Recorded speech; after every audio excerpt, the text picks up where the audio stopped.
So the basic format for today, most of the time you're going to be discussing amongst yourselves. So there'll be a breakout session where you'll unpack the topic, and then we'll come back and share as a main group so you can sort of talk to each other in a more broad sense. So I want to just highlight a few points, and then that will be it from me. And I just wanted to sort of frame the idea of professional confidence for you or your team in terms of what, why, and how. So to me, professional confidence is around personal confidence and then applied in terms of your work. And to me, that's more than a feeling, and it's more than what comes with experience. I believe it's something, and certainly in my work, working with teams on their personal brands and how they express the company brand, I can see that people can really cultivate a lot of aspects of professional confidence, even from a very early stage in their career. So in terms of what it is, I think it's around knowing what your strengths are, but also not just what your personal strengths are professionally, but how they add value to important others. Being able to articulate that value when needed. And I find that most people really struggle with that, even in senior roles, because it's not something they're used to thinking about in depth. But there are times when it's really important to be able to articulate that value, whether it's the value that you bring personally or that your team brings to a particular project or situation. Then it's taking it a step further and thinking about leading from that space. So yes, you know what your strengths are, you know how that helps others. Maybe you've got to the point where you're able to articulate that when needed, but are you really feeling that on a daily basis? Are you owning that feeling of my work is making a valuable difference to others? And then, as I said before, I think that this is something that can be thought about, reflected on, and cultivated from very early in your team members' careers. So why is this important? Well, I believe, and I see it every day with my clients as well, that if they cultivate really confident and clear communication, others have an increased confidence in them as professionals and as people who can bring value to them. When you lead from that value for others, it exponentially makes you more influential because you're talking about what's in it for them. And I use that acronym WIFM, what's in it for me, all the time. Some of you have probably heard me say it before. So if you want to influence people or someone or a group of people towards a desired outcome, it's the most important focus is that you really understand and own the value that you're bringing to them, and you can articulate that and lead from there.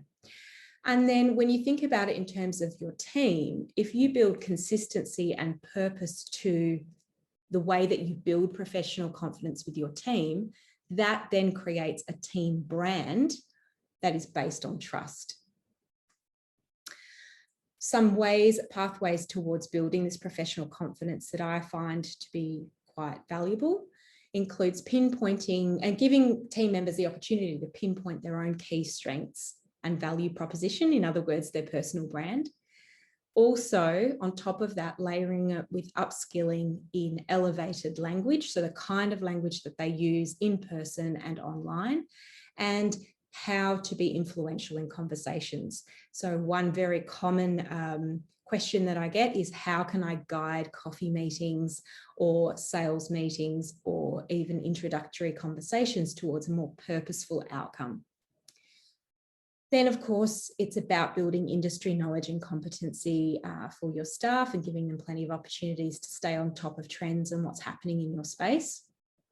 And then I believe you can also look at daily practices that are more personal.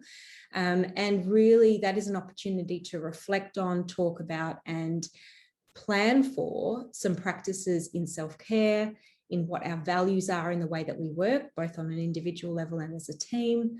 And then what are our boundaries in how we work as well? So for example, how responsive we are to email all day, every day could be one. Because, I really do believe that you teach people how to treat you. And if that's something you can cultivate in your team members from early on, they're going to understand how they can create a personal brand that basically encourages respect from others and trust from others in their own professionalism. So those are just some different kind of points to think about in terms of professional confidence. And I have also yesterday published an article that kind of expands on that a little bit more. The link is there, but if you'd like me to send it to you, just let me know later on. Hi everyone. I'm excited to introduce today a new package which incorporates my most requested workshops. These are around personal brand development, LinkedIn, networking strategy, and networking skills. This package is designed for professional teams who want to build the foundations with me and then run with it themselves. It involves 3 workshops and they center around 3 different plans. The first one is a personal brand plan for each team member. The second is the thought leadership and visibility plan. And the third is the network building plan. So the idea is that a team of professional people can build these 3 areas and set themselves up for the next 12 months with 3 quick and easy workshops. After this time, I would then come in for a quarterly check-in, or of course online on Zoom with my clients who are further away. This is an opportunity to stay on track with KPIs or goals around personal branding, network building, and business growth. In these sessions, I will be checking in, revising some of the key points from the learnings in the workshops, and supporting the team generally to stay accountable and stay on track. I look forward to introducing the detail of this package, incorporating the most important elements that I teach, and look forward to working with your team in the future.